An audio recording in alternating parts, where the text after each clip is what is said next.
Today we're going to have a conversation with some of you who are in the same age group with me, and you are in your plus 40. And then some people will be like, what? DJ in your 40s? Of course I am. And I want to say to you, my good friends, you have given, I want to call it maybe decades to your employer. But here is the truth. Every pay slip was also paying for what I call a classroom. And I want to give you a shocker within this video. Don't tune off and like, TJ, we're talking about age groups here. This might just be able to help you.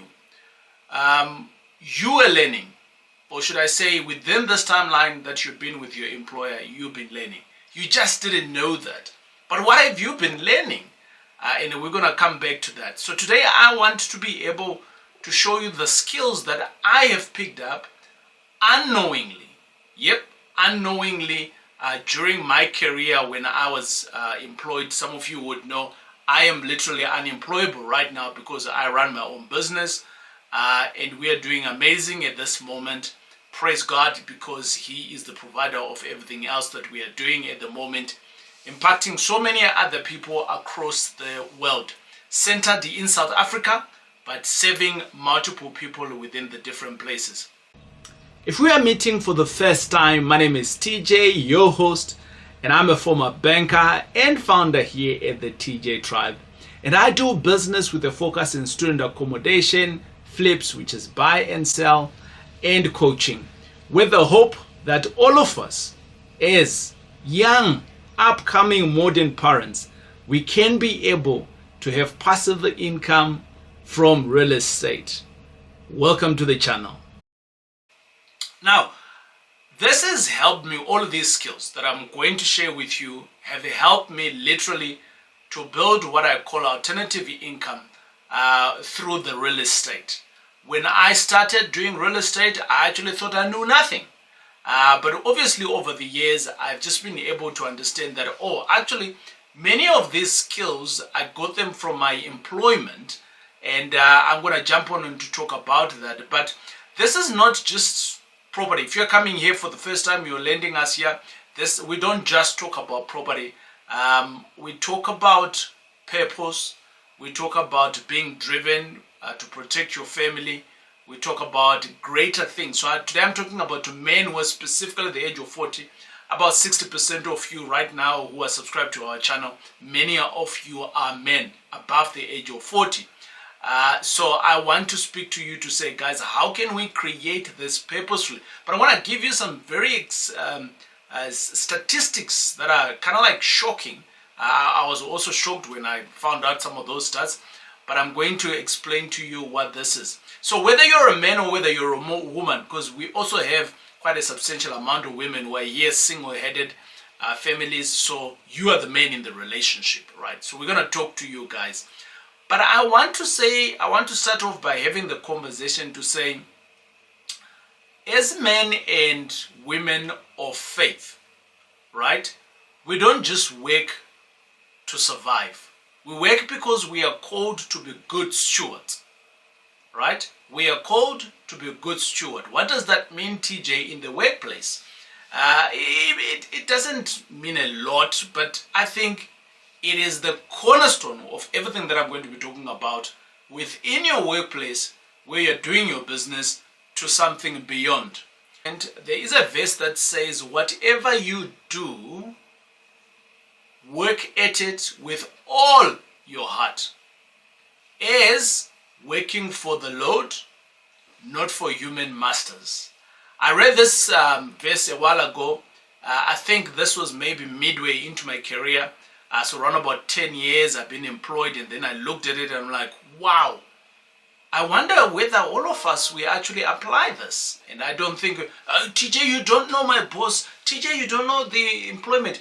It doesn't say, there's no conditions to the statement. It just says, boom, whatever you do, work at it as if you're working for the Lord. It's not saying if your boss is good, no. So we're going to hammer on this one so that we can then be able to see.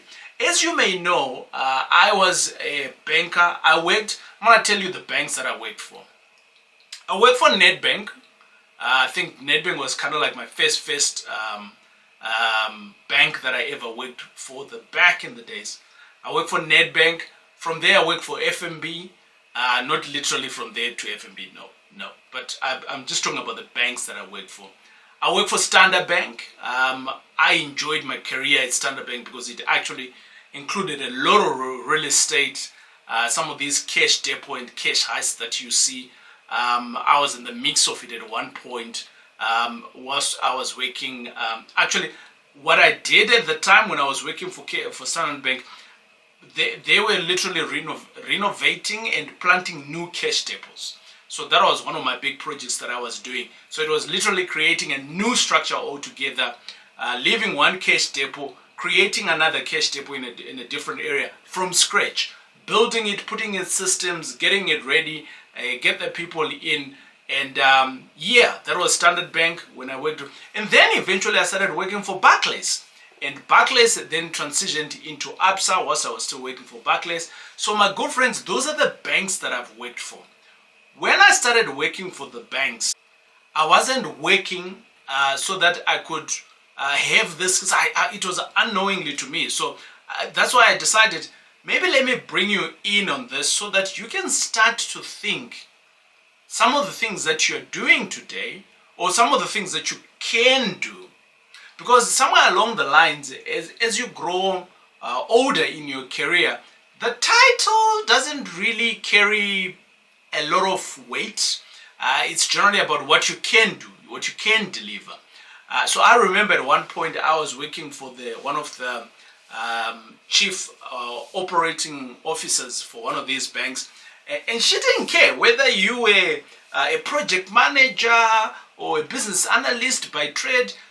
For as long as you raise your hand up to say, I can do this, she'll give you the job, and then she'll give you the supporting structure. She wanted people that were devoted, who could just raise up their hands to say, even if it was a discipline that you're not able to do, she would say that I want someone who has the heart, who's wanting to do it, and then I can give them the right competence to do it, which is amazing, because I think I raised my hand many a times, particularly, and I was able to learn many things. I'm going to start talking about some of those skills. So at the banks, I'll be given a project, and the project came with a profit and loss, right?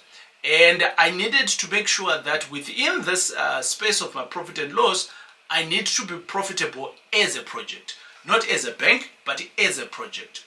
Little did I know that this later would obviously create, would allow me to understand how businesses are run, and I can be able to do the profit and loss. It's the same different, or should I say it's the same blueprint.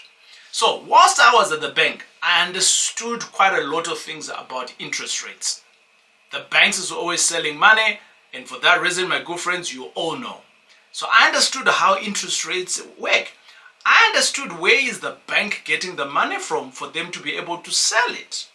I understood how does the the relationship of the bank and the reserve, because I had other projects where I needed to go to the reserve bank and present certain things. I had other projects in different countries where I needed to go to their reserve banks and present certain things. So I understood that. And I understood how the reserve bank, together with the finance department of a country, together with the government, what is it that they are looking for? And I understood that from that perspective, they are chasing, the government is wanting more and more people to create companies. So they want the banks to borrow more and more money to the companies so that they can be able to employ more and more people. And the more people they are employed, obviously the companies are going to be paying taxes on behalf of these employees. So the government is going to have more income. And if you understand that, my good friend, you could be able to make so much money using companies. Right, so interest rate, I started understanding that very early on in my banking world. I started understanding how to structure loans. This has also helped me for many years later. Risk management. I was involved with many a project that I was forced to think, what is the risk associated with doing this? What is the risk from a business perspective? What is the IT risk? What is the human risk? What is the country risk? What is risk? So in all of this, not only did I need to have the risks, but I needed to come up and think with the mitigation.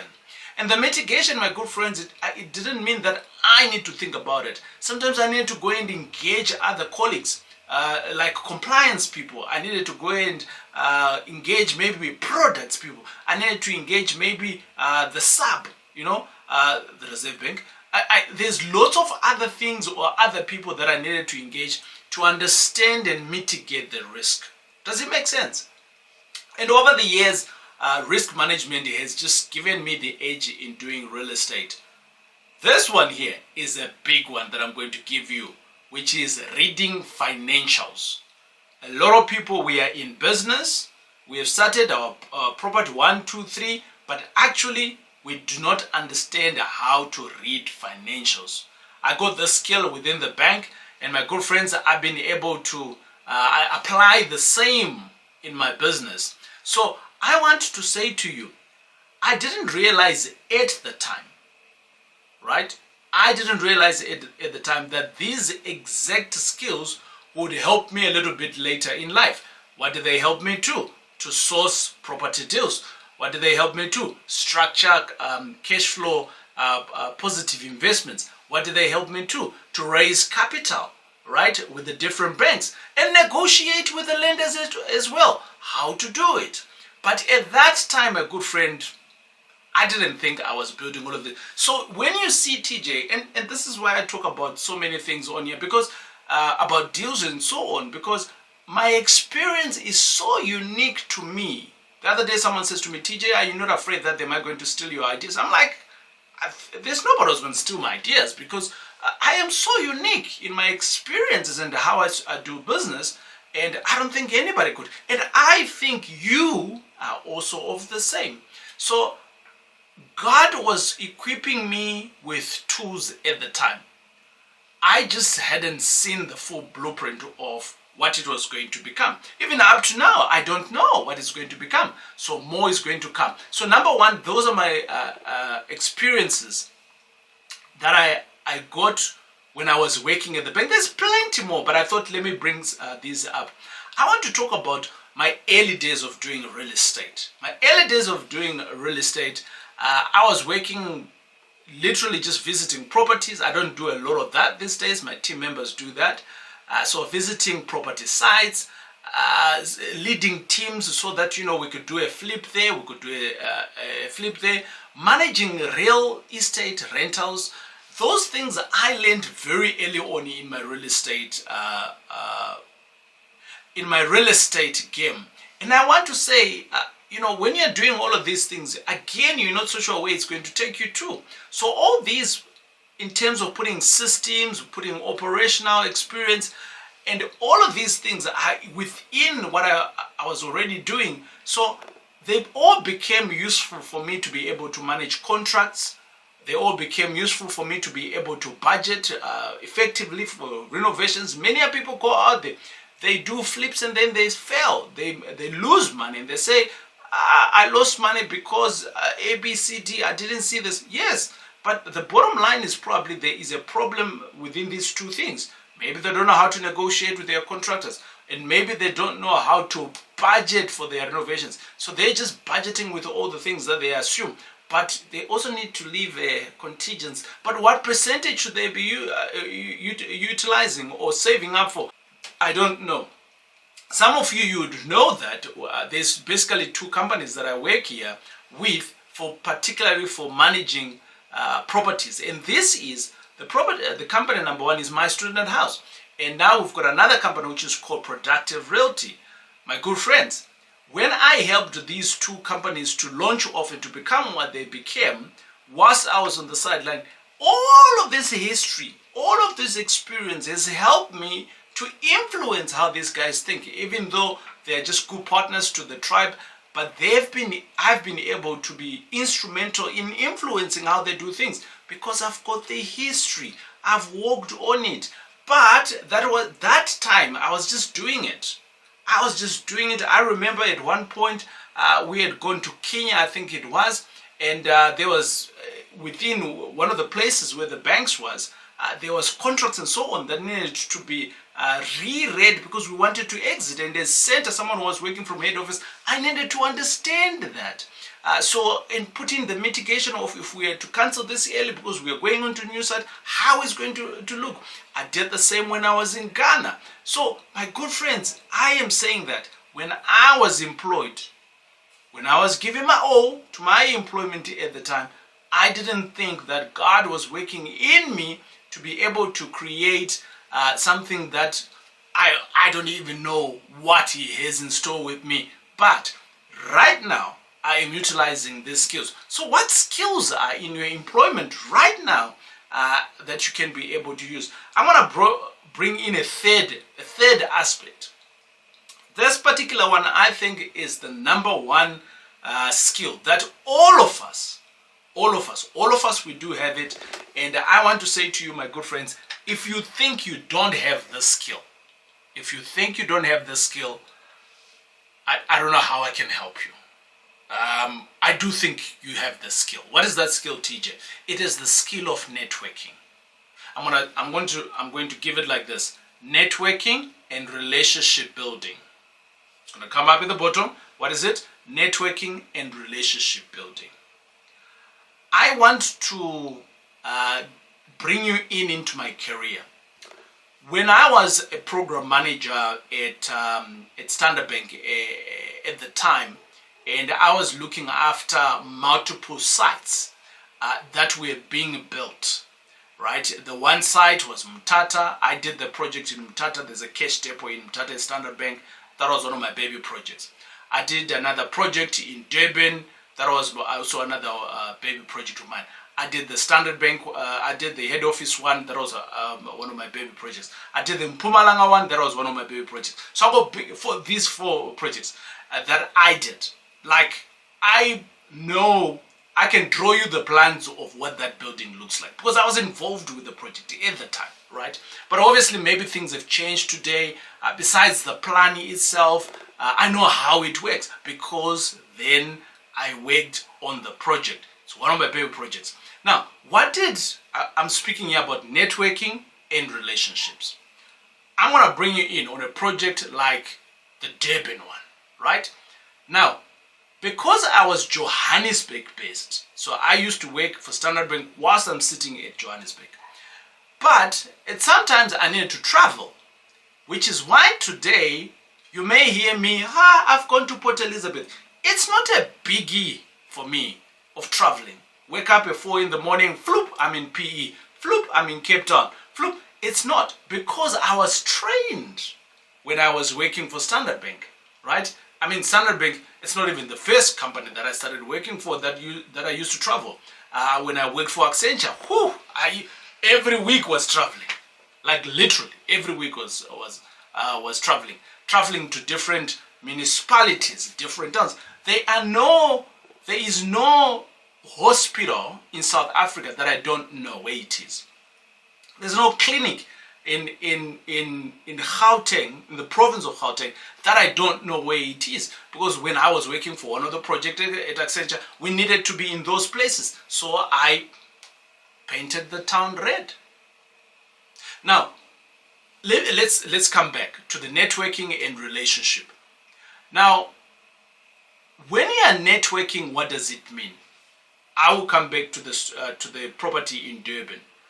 I didn't know anybody in Durban, right? However, I was based at Standard Bank in Johannesburg. That's number one. Number two, I'm a new program manager who just been appointed. Number three, I knew that there was a depot in Durban. It's an existing one. So what did you start doing for you to familiarize? I picked up the phone. I called, hello, Sitembile, how are you?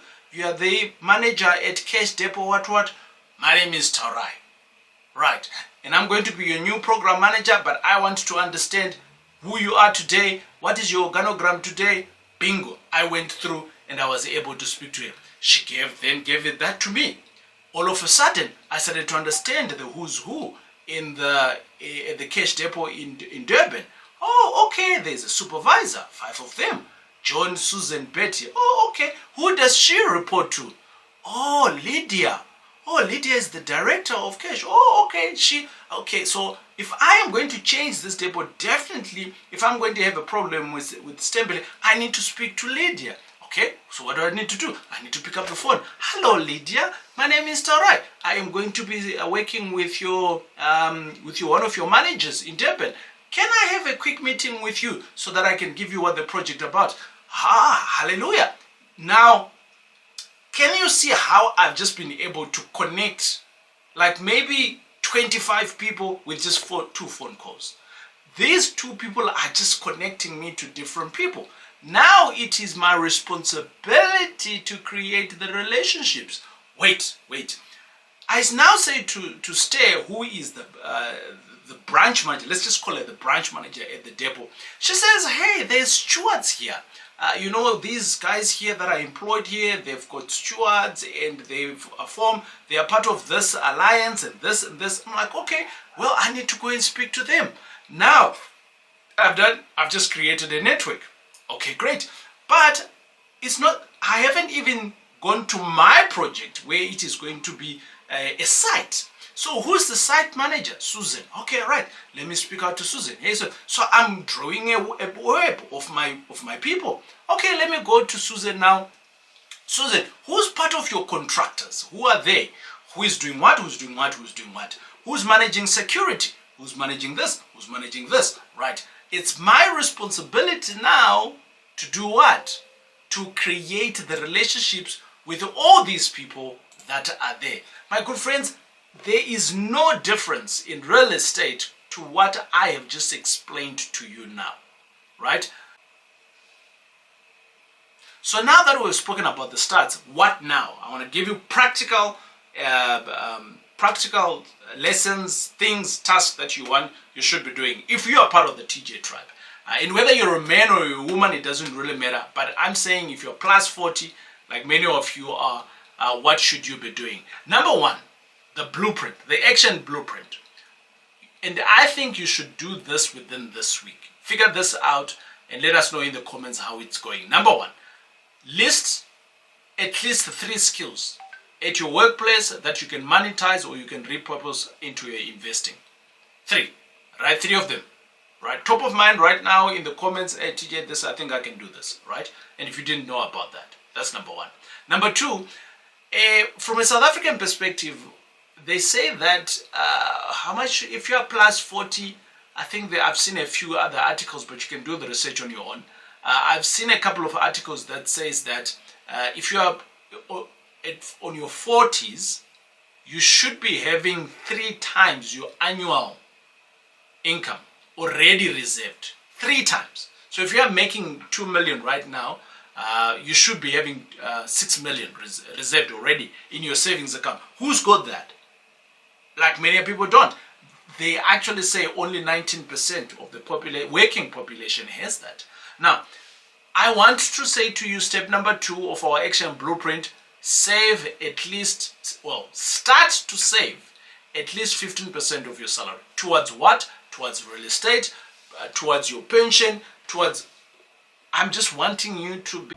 Hey, my good friend, I apologize that I had to break this hot conversation, but this is very important for us to have a conversation. You might be one of those parents who are beginning to figure out or trying to ask yourself the question, am I doing enough for my kids, or am I doing enough for my retirement, or is my job that I am doing, climbing the corporate ladder and making all the sacrifices that you're doing right now, is it giving you enough? And I meet lots of parents that are asking themselves these questions. And the real question is that, is this really it? Well, my good friends, you are not alone. Many parents reach a point where they ask the questions, could there be other options? Could there be a better way to secure my future? And above that, is there a possible dream, or the dream of becoming financially freedom? Is it possible? Well, if you are asking yourself those questions, my good friends, you are at the right place. And the reason why I say you are at the right place is because I used to ask myself the same questions. I worked for all the banks that you can think of about here in South Africa. And I traveled throughout Africa and I traveled throughout South Africa, making the bank great. However, this gave me so many skills. This gave me so many opportunities. And above that, I was able to take my kids to school. But here is the thing. I knew very well that this was not it. Whilst I was doing this, I started investing in real estate, as you all know, and you are here.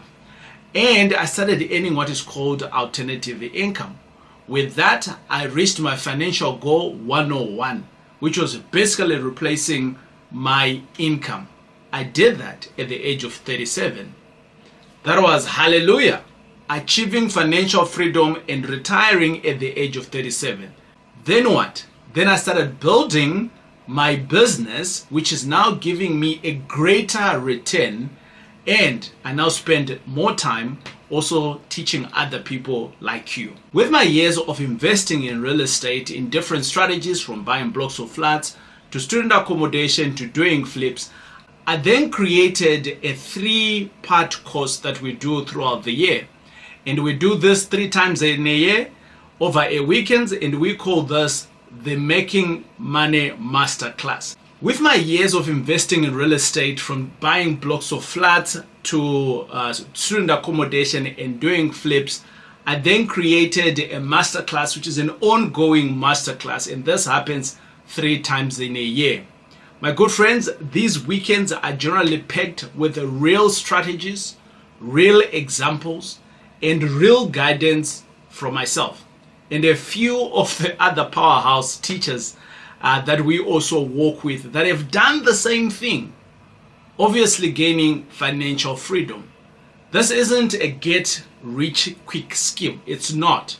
And I'm not trying to preach to you to say you can come into this class and then you become rich very quickly.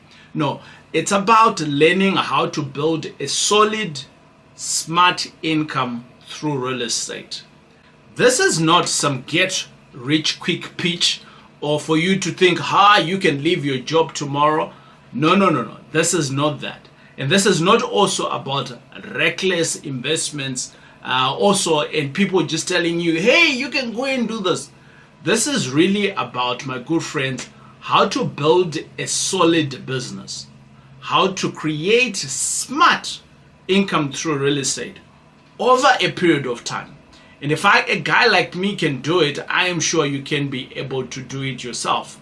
Now, if you are one of those people who are hardworking dads, or even you're a single mom, and you're thinking that you want to be able to give your kids more freedoms because you are available, and you can be able to create more choices and you can leave a stronger foundations, then you belong into this room. We do this 3 times in a year, and it's just basically 3 weekends that you're setting yourself apart to come in and learn. And each learning each weekend, it has a different teacher. It has a different topic that we dive in. And if that is you, I want to invite you into that class for 997. It's not a lot of money. I'm sure you've spent more money in doing some stuff that you even regretted. But this time around, I'm saying for 997, you can change your game. You can start to do things differently, and potentially you can start to explore how real estate investments really works. And this can potentially be able to put you into a stepping stone towards your financial freedom. And my friend, this can create a peace of mind. And this is the life that you can design. It's not about us. We give you the work, we give you the guide, and together we can come in and we can do this. So my friends, your family deserves this. Your family deserves the best version of you. And this is out of all creating the freedom that we speak about. And you just thriving in your business. And above all, you being in control of your future. So I'm excited to see you at the next masterclass. And you can check out the link in terms of when is the next date. For 997, we'll see you in class. Now, my good friends, many of you would know that we've got what we call friends of the tribe. How does that happen? Well, we meet one person at a time. We become friends one person at a time. We start doing business one deal at a time. It's with someone. So, all of these things, my good friends, it can be done. But it's doing it intentionally, knowing that where you are at the moment, these are the skills that you are learning and you're learning them intentionally. I want to throw in a curveball to everything that I've said. And some of you will be like, TJ, I already know how to do this, and so on and so on. I want to speak to you guys about retrenchment. Okay? I want to speak to you about retrenchment in South Africa specifically. I want to give you a snapshot of South African retrenchment within the last 2 to 3 years. And basically, my good friends, within the first quarter of 2021, that was January to around about April, somewhere there, in South Africa, we lost 74,000 formal jobs, right? 74,000. And unemployment in last year, where it was reported, this is data that's available, you can Google this stuff. They say that unemployment is sitting at around about 32%, but if at an expandable rate, it's around about 42%, right? Okay, TJ, why am I talking about these retrenchments? Wait.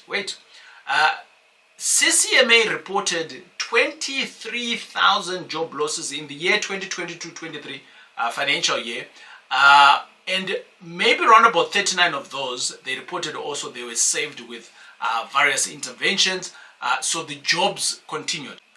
But I want to say to you, my good friends, seeing all these retrenchment statistics, and you're like sitting on the fence and like, I don't think real estate is for me. Or maybe you've started, but you're not running faster enough. There's something that I want to bring into your awareness. Some of you think you're safe. There's nowhere where you're safe. The only safe position that you've got is where you are creating your own assets. I'm going to introduce to you the fact that maybe some of you don't know. When I was employed, I was retrenched 3 times over my career. 3 times, right?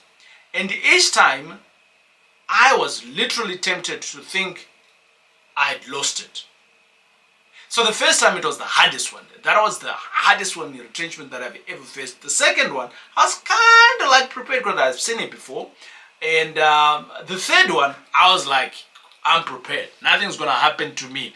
And we don't have to wait, especially if you're at the ages of 40 plus. You don't have to wait for you to be retrenched. Because if you get retrenched right now, plus 40s, it's extremely difficult for you to come back. So I want us to talk about practically how best now, knowing these stats, how best now can we now say, we've got a bit of skills.